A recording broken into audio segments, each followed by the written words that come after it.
the Cherry Grove has been in existence since 1868.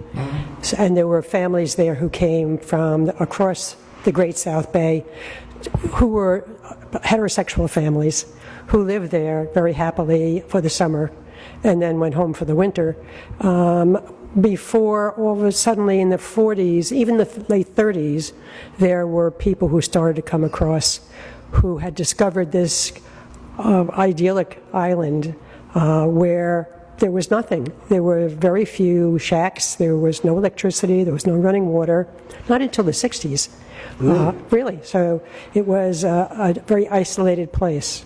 And what happened was in the 40s, the theater people who were vacationing out on Long Island heard about this, came across the Great South Bay, found it and loved it, and told their other friends in the theater, and they came over, and that started a group of homosexual people. They called themselves homosexuals at that time, rather than queer, and they began to start a small theater group and expanded slowly and by word of mouth. But you had to be a certain type of person. You had to be basically a white, middle class, upper middle class person to have gotten there in the first place, because it cost quite a bit of money to come out and cross over. And it was an exclusive, what one person called a gay country club in the 1950s. There were also people who came and scrimped and saved in order to come to this place where they could have a full self-experience. So people would save and save and save and put their money down and be in large groups in small cottages that they would share so that they could be out here and have this experience of being themselves. So this is today's the show is part of the Cherry Grove's archives. Why did you choose the 50s? We chose the 50s because we had such fabulous photographs from the 50s. And it was a very special time in Cherry Grove. It was a time when it was a very congenial atmosphere. Men and women often were found together at parties with straight families, gay families. It was a time that was a happy time, a joyful time. One person, I remember reading a book by Esther Newton, who wrote a book about Cherry Grove, and one of the people in the book said, what I remember most about the 50s were hearing people laugh. It was the laughter in the community that made it so special for her. So I think we picked that time for a combination of the beautiful photographs and the very special decade in the history of Cherry Grove. Now, you're a photographer, but this is not your work. This is not the work of professional photographers, right?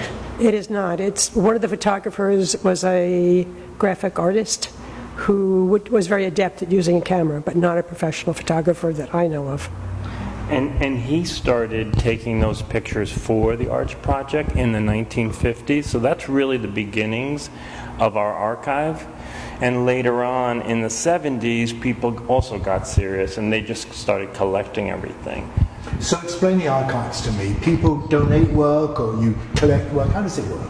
Donate work. We try to solicit and let them know how important it is. We want to save the history. We want, we've had situations where we've literally pulled things out of the garbage and people have thrown out albums.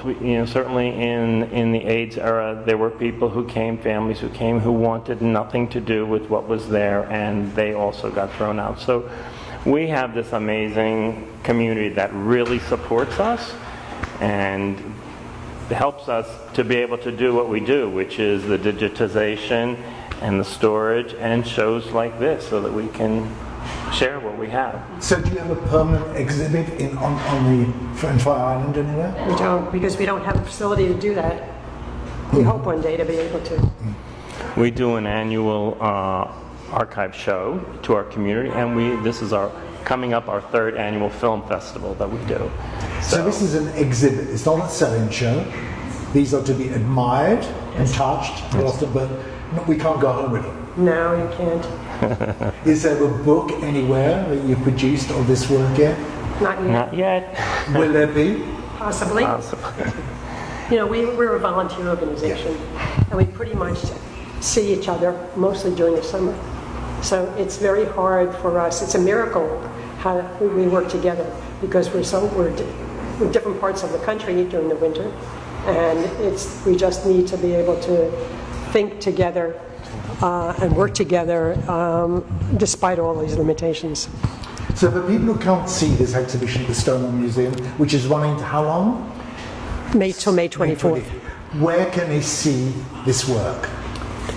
Well, our hope is that we'll be able to also do it in Cherry Grove, because the people that enable us to do this, while some of them will come tonight and tomorrow night, a lot of them will not. So that's our next hope. Right, and we do have a commitment from the New York Historical Society for an exhibition there in 2022 of probably a lot of this work and other memorabilia.